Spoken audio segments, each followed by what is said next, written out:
for joining. Awesome.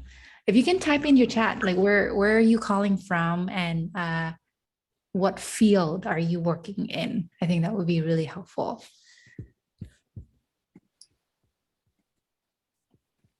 Up here.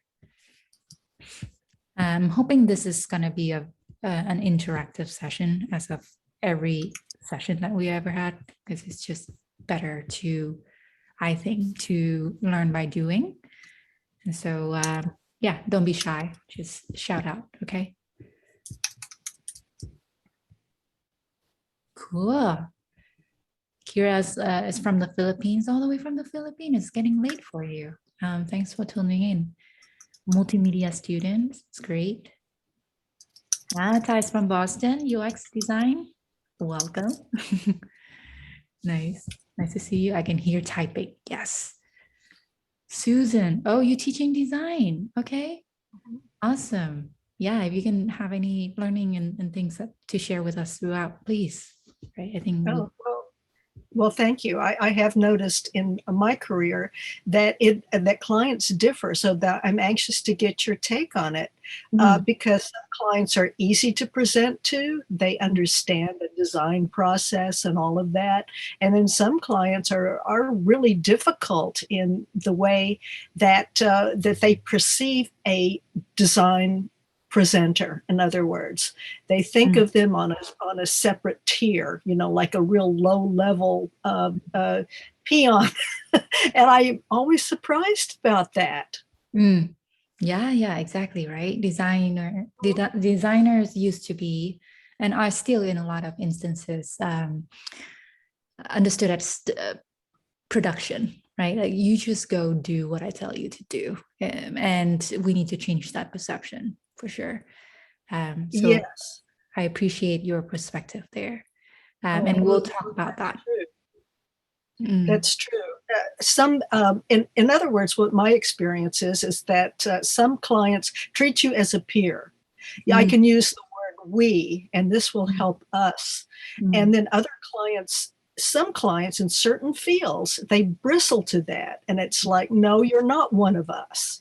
You know, you are seen and not heard, kind of an attitude. So I found that pretty shocking, and I've just had to kind of experience that to know that, oh, this is kind of field related, who these particular clients are and how they were raised, if you will. Yeah. No, let's definitely talk about how to earn that respect, and how, if we don't have that respect, be prepared to walk away. I think that's always a good tool in the box to trigger when needed. But I appreciate that. Sandra, you're a UX designer. Welcome. You'll find yourself among peers here from Germany. And then Patricia from Austria and calling from West Africa. Cool. Awesome. So cool. So I am so glad that you are all here. Let's dive into it. Like I said, it's going to be an interactive sessions, I hope. So I'm going to ask you to type things in the chat or say things out loud. And then at the end of the session, we will do a mini workshop as well, as I truly believe that it's better to just learn by doing rather than hearing me drone on about things. Right. So as a reminder, this meeting is being recorded. Hope you're cool with that. We would love to share it out with everybody else. I think we had 80 people signed up, and I think I messed up a little bit on the Zoom. So I'm glad you found your way here. Okay, so who am I and why am I talking about this? So my name is Thu. I am based out of New York. I am part of a collective that is called Taylor Collective. And my journey has really started, Patricia, not too far from your field, which is in graphic design. I study graphic design at SCAD, is a school in Savannah, Georgia, in the US. And then I got my business degree actually from Indiana University. because I truly believe that, you know, designers need to be more than just that. And Susan, we touch on about, we will touch on from my perspective, you know, how designer can become partners more than production. I've been working in New York for about 12 years ish, you know, 8 of those are in ad agencies, ad agency in New York, intense, crazy. But very thankful for that experience, you know, move on to product agency, innovation, working with the like of BCG and American Express, write more, Fortune 100. And then in the last 4 years or so, have really transitioned into more of my true love, which is in the startup world and impact world. And so right now I am, like I said, part of the Taylor Rue Collective. And here's my LinkedIn. Please reach out, connect, right? I'll say it out loud right now. If you ever need anything, I'm all ears. I'm about paying it forward in whichever capacity that I can. So please always reach out, okay? And the Taylor Rue Collective, who are we? We are a group of researcher, designers, design strategists, who are choosing to work together, especially on impact or humanity-driven projects. What does that mean? That means that we choose to take on projects that are good for us as a race, good for our planet, in sustainability, in arts, in craftsmanship, in neurodivergent, right? And we're quite a diverse group of people. So come say hi, come check us out. If you want to be a part of us, you know, feel free to reach out, apply. We're always looking for good people and to build a good community. So that's what I'm doing these days. And as of this morning, I've already taken 3 client business calls. So this is my world of interacting with client and presenting to client. And so what I would love to talk about today and to have a conversation with you all about is the, you know, really how to present to client is the title of the talk, but really for me it's about how do we position ourselves, designers, you know, strategists, researchers, how do we position ourselves in relationship with our client, right? And really for me, there's a little bit of a perspective shift in having to say, okay, we're not just people who move pixels around, we are more than that, right? So let's talk about changing roles. We'll touch on the content versus the delivery of the presentation. Like I said, let's go through a little bit of a hands-on workshop, and I'll try to leave some room in the bottom at the end of the preso to answer any questions. Does that sound good? Cool. Mm-hmm. Yep. Right. Any questions throughout, right? Pop them in a chat. Let's do that. A note on content versus delivery, right? And what this presentation is versus what it is not. What it is to talk about, you know, how do we build the kind of content that we need to convince the people that we're talking to, whether that's client, stakeholders, even our team members, more senior staff or junior staff or peer. Not sure actually. Oh, Kira is talking. I'm going to mute you for a hot minute, Kira. Unless you have a question, although, you know, get them in the chat. But yeah, to build the kind of content that would help us to convince the people we're talking to care about the work that we're doing, and to convince them that it is the right kind of solution, right? So what does that look like?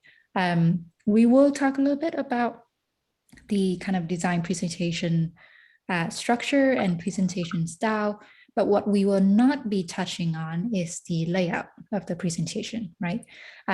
I assume, this is a big assumption, but I assume that you all have some interest in design and maybe calling yourself designers by your own right. So I'm not in a position to tell you how you should design your deck. that will be up entirely to you and to the content that you want to deliver, right? So with that said, let's talk a little bit about the changing roles. To Susan's point, right, a little bit earlier on, designers sometimes are being seen as, hey, I have this list of change. This happened to us for one of our clients, 2 weeks ago. And they said, we have a list of changes and can you just go and do it, right? And when you're done, just let us know. And the answer there is really no, right? As designers, we're not just about moving pixel. I think we have a brain, we have a mind, we have our expertise.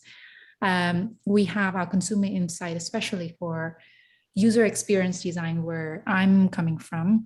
The user understanding, our consumer insight is one of our tool in our toolbox, right? So really tools and execution, the making things pretty is only a third of that equation. However, the reason why I think business people or like product team treated us that way is because sometimes we stay comfortable in that space, right? Sometimes we're just talking about the user and our own experience, and we forget or we shy away from the business side of things. And so what you will find in this presentation or this conversation that I'm bringing up is that actually this is all about sympathizing and empathizing with the business suite, right? With the product managers and being able to speak the kind of language that they're speaking in our content, to be able to give context to our design by injecting some of these other items that the business people really care about, which is the business insight, the market insight, ROI, right? Return on investment, and timeline and scope, right? So a lot of times I would argue that some of these seems contradictable to the design process, meaning, right, timeline and scope, client will always want to have things, well, most of the time, done faster and cheaper, right? So how do we as designers be able to do great work while keeping in mind and being aware of that priority? Right? So my argument here is that instead of being just a designer, we need to find a way to become design partner. We need to be at the same level as a business person in that team, or a engineering person in that team, or a product person in that team.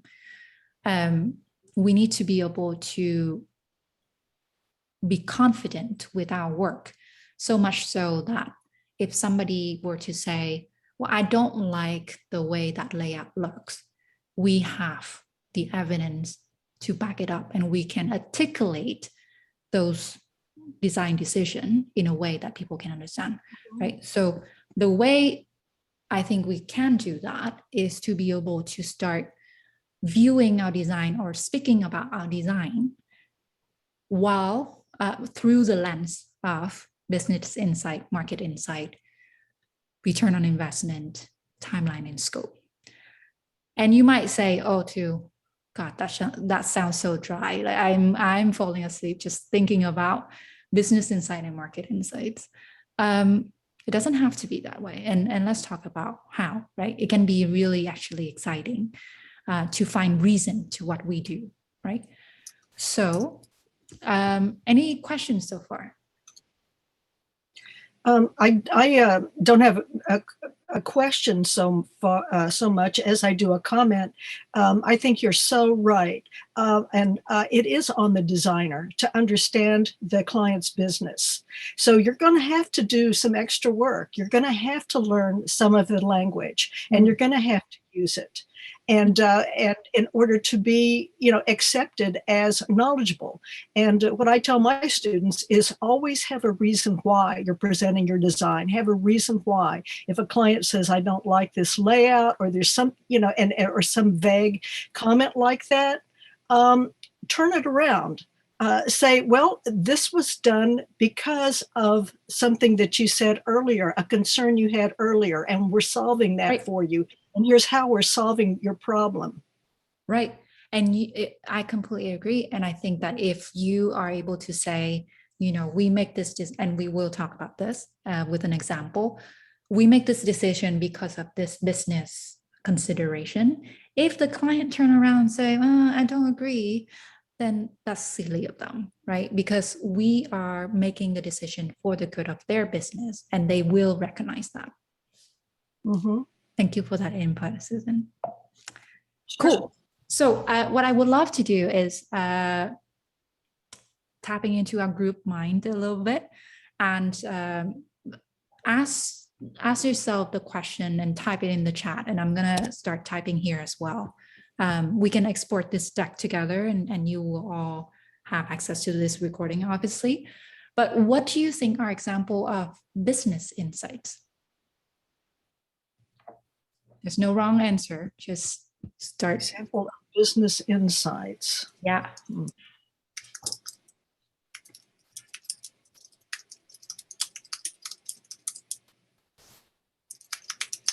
Business ideas. Okay, so innovations and business ideas. Okay. What else? Thanks, Alvin. Good start. From a design research perspective, that would be all of the information that a designer can collect about a business before starting. So that could be the business challenge, the business model of the company, what are they trying to solve, customer segments, and all of the channels, distributions, like the facts that you can get down about the business to understand it better before you start the design challenge. Nice. Nam just hit us with 4 points. That's great. Awesome. Thank you, Nam. Ty talk about competitive, right? Exactly. So like who are competing in the same space, which are the companies? ROI concern.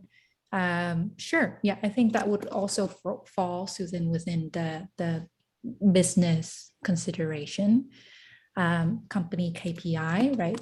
ROI and KPI for sure, right? So great. So these are the kind of consideration that a business leader, let's say a founder of a startup, a CEO, even a business analyst or a product manager would have to worry about. Is about, catering to the right customer type and either making a lot of money or saving a lot of costs, right?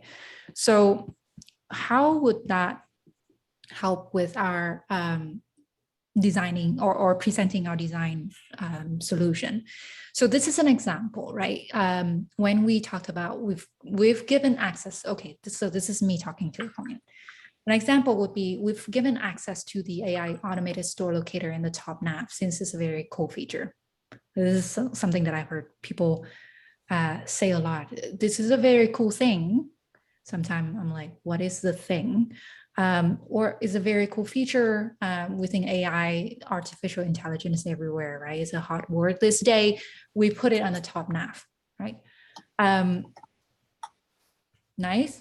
You could do that, or you could potentially pepper in something that Ty just touched on, which is competitive and looking at the competitors in the space. And to be able to say, taking into consideration that our key differentiator, right? What makes us different against competitors such as Oliver People. In this case, this is for a brand, Morgenthau Fredericks is a eyeglasses brand, and Oliver People is also a high-end eyeglasses brand. So knowing that this AI automated store locator is the key differentiator, what makes us different against a main competitor, Oliver People, we've given it a prominent placement in the overall UX.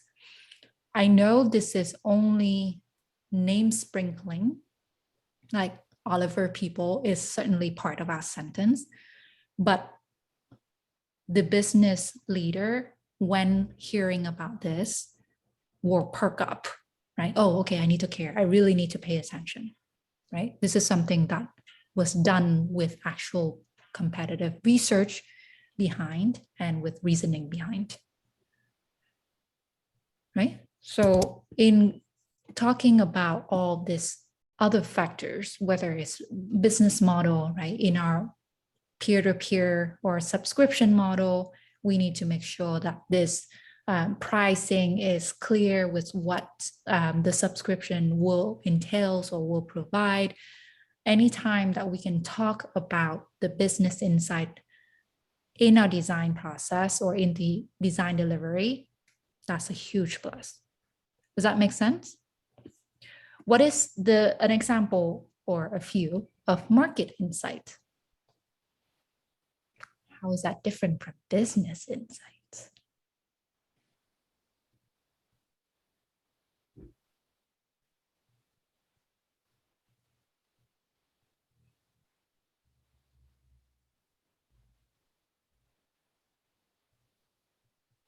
Anyone?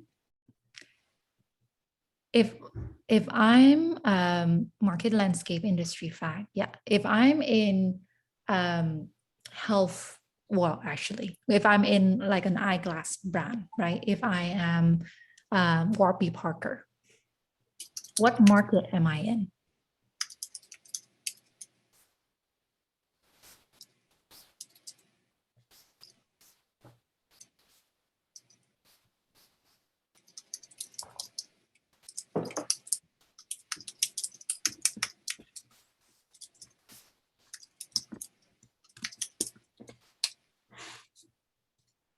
Yeah. Oh, great.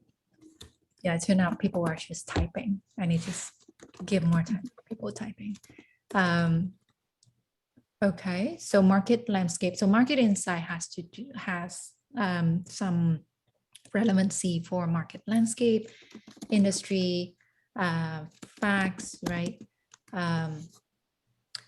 Alvin, when you say people are more engaged, more interested to interact on the said business, what do you mean by that?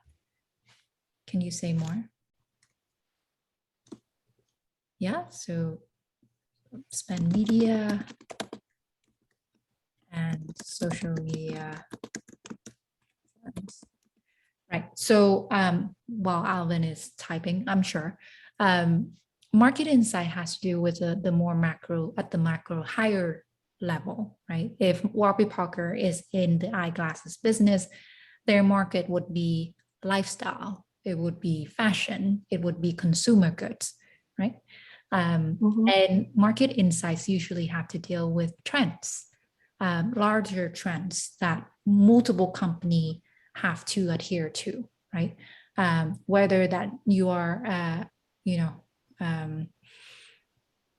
kind of dig myself a hole there because I don't know other, eyeglasses companies as much. But if you're a Warby Parker or if you're a Target selling eyeglasses, you are still being influenced by the same market trend, right?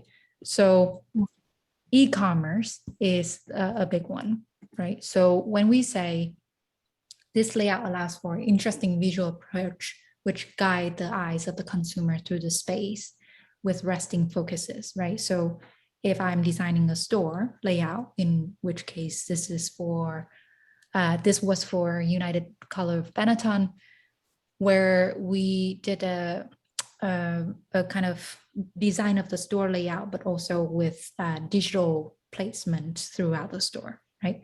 A designer can say this, which is just stating the fact of, hey, this store layout allow us to go through the store and customer can pause at a couple of different places throughout this journey, which is very general. Or you can go much deeper and to say, we know that we have a store, But we also know that people are increasingly shopping online. So this layout allow us to guide the user through the store naturally, but also providing resting place to drive to online store specifically, right? What you will notice in the few examples that I'm providing is that us as designers, I think sometimes, a lot of times, we are just presenting at a higher level, more general than what's needed. If you go a level deeper, if you provide the reasoning that's tied to those decisions, that is a level deeper, then suddenly everything will have a lot more weight and rationale, right? In this case, it is about the trend of people are shopping online more and more these days. And so we need to integrate it into our physical store experience. It's very often that it can feel a little bit intimidating to bring this kind of decision or recommendation up front. Imagine if you go to a client who just built a beautiful store, right? Spend a lot of money on it. And then you tell them, well, actually people are shopping a lot online these days. So you really need to think about that. And we have provide this solution so that we can together as a business do that. It can be a little bit unnerving, right? But then that's when I believe position yourself and thinking about yourself as a design partner and not just a doer to execute everything that people will say. That's when it matters, because then you have an opinion that people need to listen to. Cool. Any questions so far? I would just, from what you just said, I would be prepared to back it up as well, because sometimes clients view it as annoying when you're overreaching with solutions to, say, the store versus online. They could bristle saying, but you're not really part of our company. You haven't gone to all the meetings. You don't know what we're facing. And then you're interjecting that, your opinion about, what we should do. I would back it up with work, saying, and here are some design solutions or examples of how this can better illustrate a point for you, for profit. I think they'll listen to that more so, in your role rather than trying to be part of their planning team. Yeah, for sure. And that transitions so well. So what Susan is talking about, and I completely agree, is that when we're talking about these trends and market insight and business insight, sometimes at the high level of like e-commerce is where things are going, but we need to be able to have in our pocket and be able to sprinkle in actual business ROI, like return on investment or research statistic that can back up the recommendation that we're going for, which is transitioning very nicely into the next section of business ROI, right? What do you think as a business owner people care about? How do they measure their return on investment?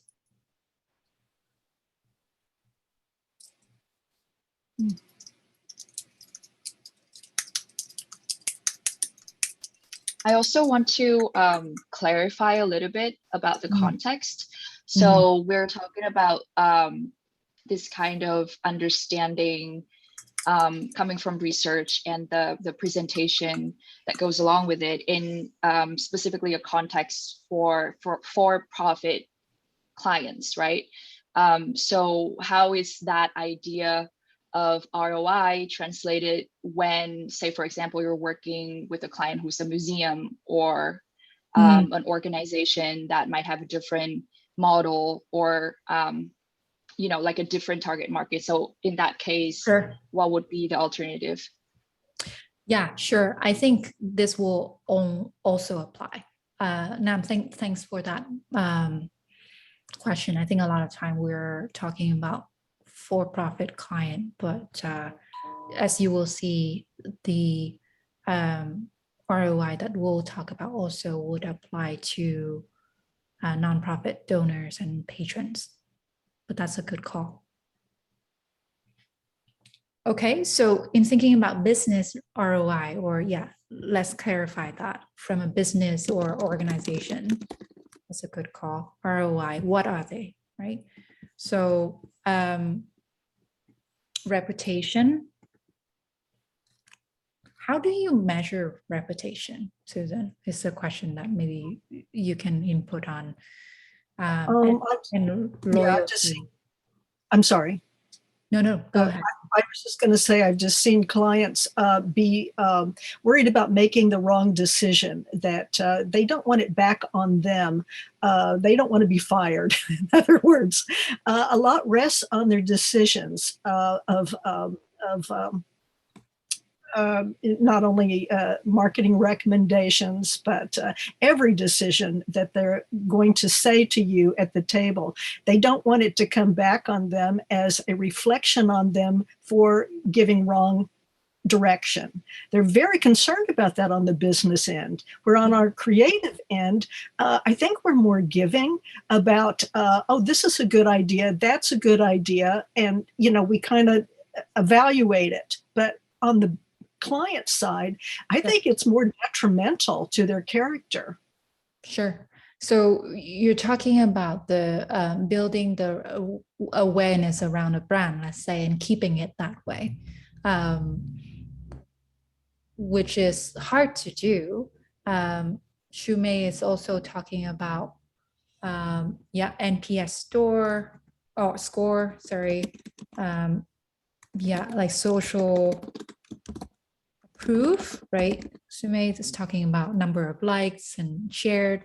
I was gonna ask Alvin about loyal customer and how do we measure that, right?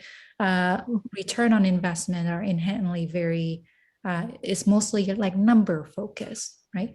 So so Nam also expand on that. So loyalty can be seen as customer retention rate, right? Return rates for sure, right? Like how many people keep coming back to your store. Ty, a whole lot good there. So conversion rate, right? How many people actually click on that button to buy that thing, traffic. A lot of these has to do with Google Analytics. If you're not familiar with that, it is something that is becoming the standard for the basic standard for analytics on digital products these days, especially websites. And it allows for some of these bits that Ty is talking about: conversion rate, traffic, retention rate, right? Very good. So I know I'm gonna fly through so that we have some time to do some workshop. So very often this is what a business care about, right? They care about profit. How much money are we gonna make? Costs, right? How much money are we gonna save? Customer lifetime value. How much money can a customer throughout his or her or their lifetime will spend with us, right? Something that people don't talk about as much, but is as important to a business, I know is very important for us, is employee turnover rate and productivity, right? How can we keep people happy and productive? And then to Nam's point as well, for nonprofits or organizations in the impact space, talking about donors and donors growth. And a lot of that, one of our clients is in the giving space, has to do with, gifts size, how much they're giving, recurring gifts, right? How many of them are giving monthly, etc. So the more you get deeper into a segment or an industry, the more specific this will get to. But overall, it's this, right? So when talking about presenting design, and when talking about how can we speak the kind of return on investment language that this business group can understand and perk their ears up and say, whoa, I'm listening. This is very interesting and relevant to me. These are some of the tools that we are so used to, I think, in design, right? We have the surveys, Shumei was talking about NPS. We're talking about analytics, which Ty and others have touched on. Usability testing, our user insight and our consumer insight, right? When it comes to service design and customer care, basically on this end. And so being able to, throughout our design process, plan to collect these proof points throughout our design process to be able to support our design recommendation and to be able to present these in the presentation itself, right? Even if it's just very early preliminary results, would give so much more weight to what we are trying to go for. So things like we've moved this button over here, right? And then move on. Instead of that, to be able to say, we know that our conversion rate, right? Ty just talked about conversion rate, is at 0.25%, which is actually pretty low. And we, through user testing, have tested that if we implemented this change, would be able to move it to at least 1% within 6 months. Always tie a time frame with a statistic so that you can have a way to measure it, right? That's a 300% increase. Bam, right? Any question? No. If you have a question or if you disagree, you might not be a business sounded person. So does that all make sense so far?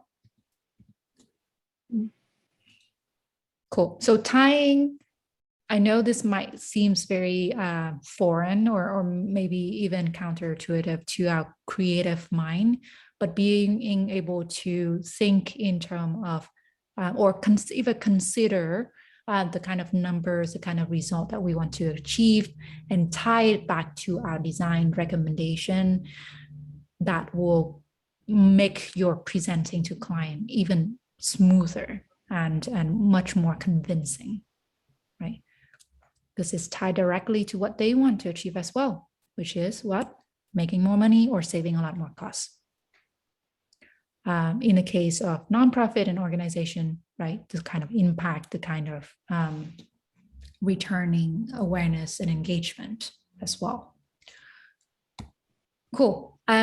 Last but not least, in the 4 point that we wanted to talk about, we're talking about business insight, presenting with market insight, with return on investment nuggets. Let's talk a little bit about timeline, right? And this is the one thing that I think is often at odds. The business and the designers. Designers always want to design more, have more time, more scope, and business people are usually the opposite. So if we are able to stay organized and to be able to, again, in the spirit of partnership, say out loud, we have identified these 3 features that we want to bundle together so that we can move forward in an efficient way, so that we don't get to hear the business people saying, well, actually, you need to move faster, right? We are already ahead of time planning our own workflow with consideration to our timeline and business. That goes a long way because it shows other people in the team that we really care and that we are truly on the same team, right? And that we are, frankly, can manage our own workload without micromanagement. So being able to very clearly and actively state those is a huge plus. So how do all these come together, right? In a presentation, going back to our topic. This is the kind of structure that I usually use. and that I encourage our team to use. Intro everyone in the team, tell them where we are and where we're going, right? It's almost like an essay. Tell them what we're about to talk about, actually talk about the work, recap, or in summary, summarize what we've talked about. Again, where we are and where we're going, so that we give context to the bigger picture, and always leave time for QA, right? We'll talk about QA in a little bit, but that's always a good time to time yourself so that you have enough time for QA. The ratio of image and text, every time that I have a text heavy slide, everybody end up reading it. So that's not a good thing. If I were to say, right, 90% of people have funny feet syndrome, I just made that up, because that's not a real disease. Don't believe me, because they sit a lot, right? This graphic says more about that than a bunch of words on the screen. So always, you are all designers, you might know this already, but reinforcement always have more visual than text on the page, and voice over things, right? You've noticed that, and I think Susan touched on this at the beginning as well. Every time that I talked about the presentation, I always use we and ours, right? To be able to say, as a team, we know that e-commerce is a trend these days. Therefore, we're making this recommendation so that our business can benefit from this trend, right? It allows us to, again, become partners and not just something that they hire off the street. This is a pro tip for me. This is something that really helps me in my pitching of startups and in client. When I have an important presentation, I always practice. And what I do is write out a few keywords per page that I need to hit, right? Even if it's just 2 or 3 keywords. If I hit those keywords, I've done my job, and we can move on. It allows us to keep on track, and to be able to deliver the main points that we want to deliver. Cool. Last but not least, before we hit the workshop very quickly, is to take client questions. I have a question actually for everyone. What happens if the client asks a question that we don't know the answer to?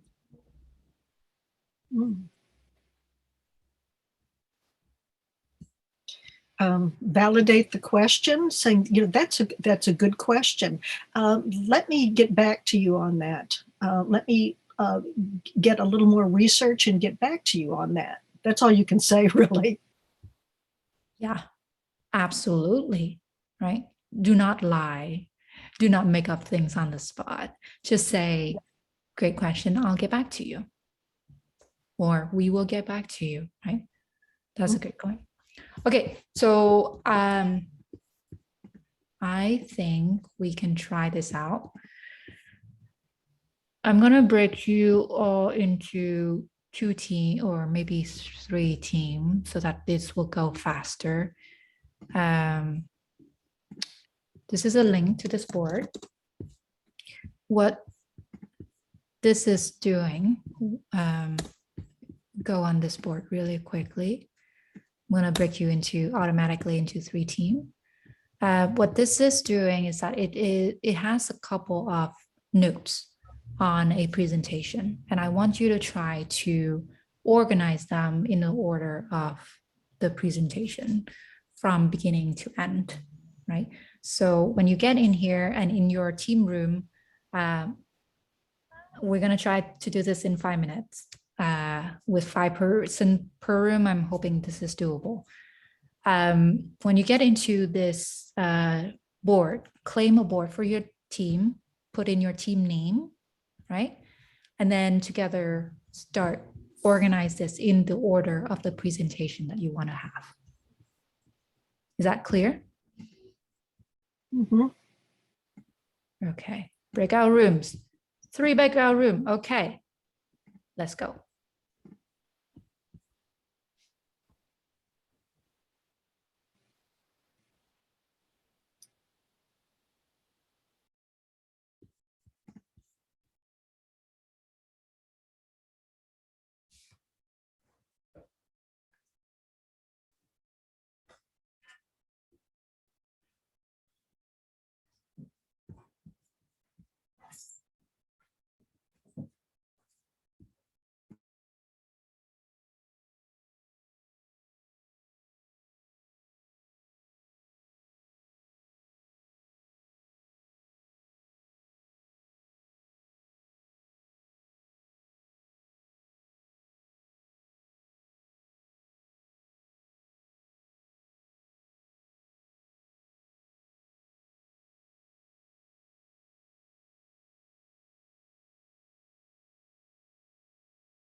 Hey, Susan, I realized that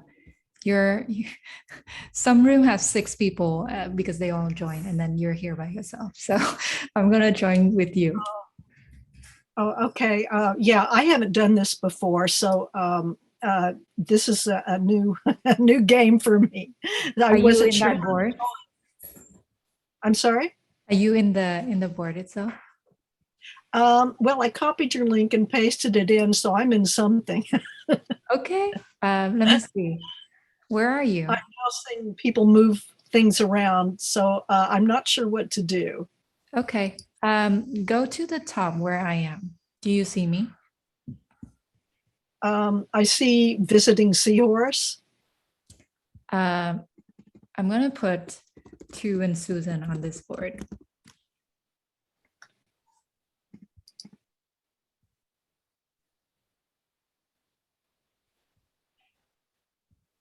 I'm not sure which screen that you want me on.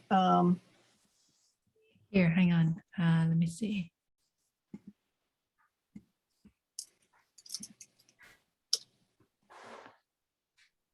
Let's see. I'm gonna share my screen.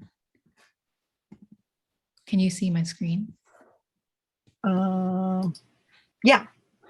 Awesome. So we are this top team. Hi, Minji. Here. So if you move your mouse to that area, this is a sticky. I'm gonna mute you a little bit, Minji, because there's some echo. You can move this around and organize it in. Okay. Quick question, is this going to be like a discussion group? Yes, this is a discussion group. We're doing a mini hands-on workshop to organize presentation. Oh, I thought it was going to be like a webinar, so I was going to show it during the class. But do you think it's going to be more discussion based? Yes. Did you just join? Yeah, I just joined. Oh, okay. But well, we've been doing this workshop for about. All right, I'm gonna bring everybody back very soon. I know this was a little bit fast and furious, but trying to be productive.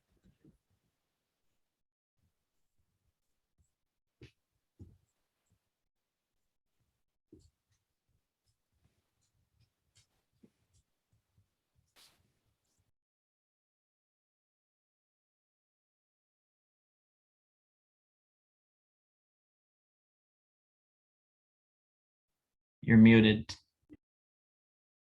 Thanks, Ty. Hi, everyone. Welcome back.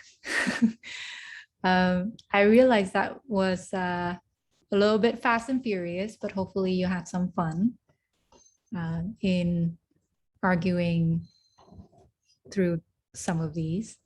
I know we are 4 minutes out of our presentation time, so if you need to drop, feel free.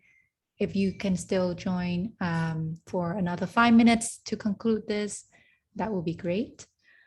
So anybody have any observation or question about the ordering of this presentation?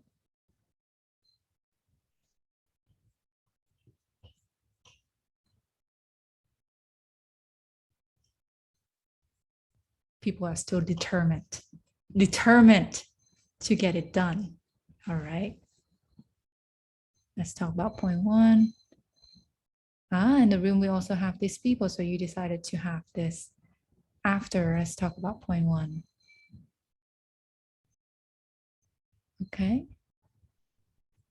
Cool. Well, I think, feel free to keep going. I think this group talk about, introduction, talking about what we'll be talking about and where we are going forward. Talking about point 1, point 2, recap. Yeah. And then this team similarly go through that exercise. So that's great. So this is what I was imagining how the presentation would go, right? Hi, my name is, doing all the introduction up front. Here we are in the timeline, and here's where we will be going, right? Recap of, hey, today we will be talking about XYZ, right? And then to be able to talk about point 1 with questions, point 2 with questions. In point 1 and 2, we have the market research supported by consumer research, business ROI. You won't have this in every single point, right? But it's good to be aware that you should try to get as much of these to support each of your design point as possible. Again, repeat, recap of what we talked about today and any questions, right? You'll notice that a few of these can be moved around. So for example, I think this is a duplicate, actually. There was a point of, sorry, I'm going to show you what it is. In the room, we have also this people. We already talked about that up here. So I'm going to clean that up. But you will notice that, you know, here we are in the timeline, here where we will be, and the recap, right? Like that can probably be switched around depending on how you like to run your meeting. If you want to talk about recap first or later, right? But overall, yeah, I think, you know, a lot of us did really well, and the flow of the presentation makes sense.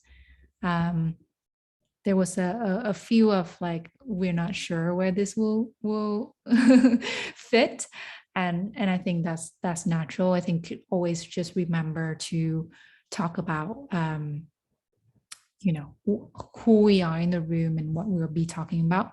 And again, some of this repeating element can be taking in or out, keeping in or out as needed. Okay. Just to recap, any question? Great. Awesome. So yeah, I hope this was helpful. Marcy is saying hello, in getting you all into the mindset of presenting to client. I'm going to stop sharing for a hot minute. Yeah, I know we're going a little bit over time already, but I'm happy to answer any questions if anyone has one. Otherwise, you know, feel free to drop off and go about your day.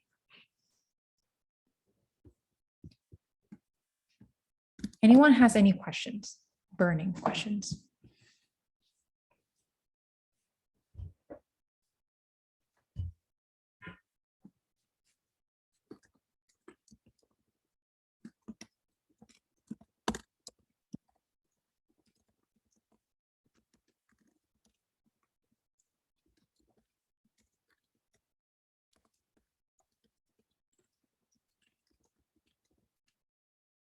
Oh no, some people couldn't log in. It's my bad.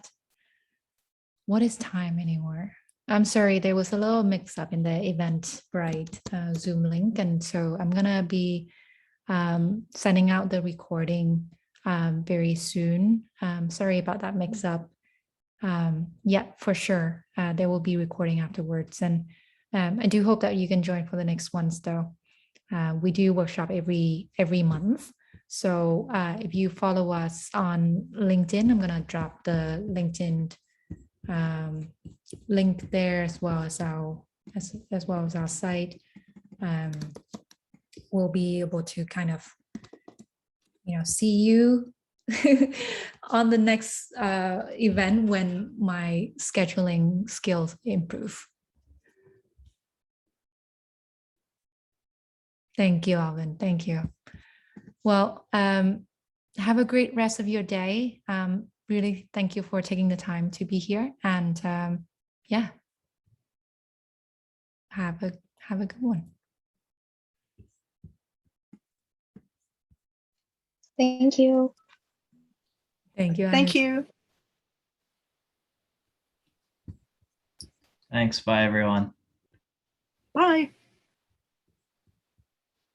Oh, I have one question if you're still on. Okay. Yeah, Susan. If you don't mind. Yeah, cool. I'm hearing a lot of the UX language, and I learned a lot. That's not my world, but do you find that clients will comprehend the user experience language? Are they on top of that as much as what I'm seeing here in the group? So the question is, do the client use the same language that we were talking about here in the presentation? Yeah.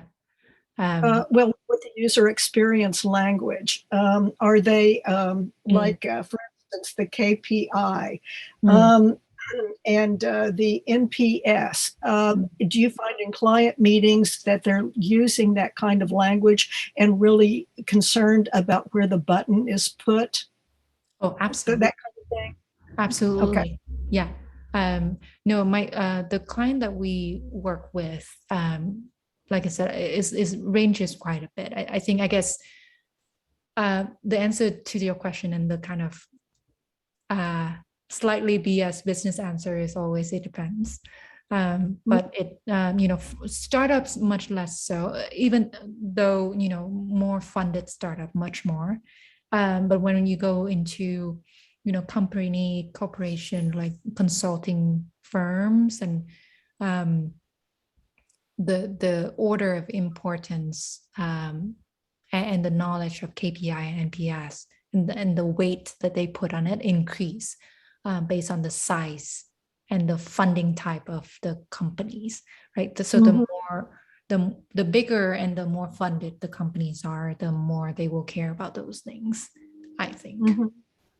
Okay. So you're, say, in a meeting, will there be 1-2 people, for instance, that are very concerned about the user experience, or will everybody be up on all of the terminology? I think that's a great question. I think we always have to find our champion for good user experience or for good design, for that matter. In any business setting, I think that the KPI and the NPS, everybody will understand, but the good user experience and that translation between what we do with customer surveys and interviews and how that translates to our design and how that translates to the business goals and objective, that needs a champion in the group. But that's a great question. Yeah, thank you so much for your input throughout the call as well. I really appreciate it.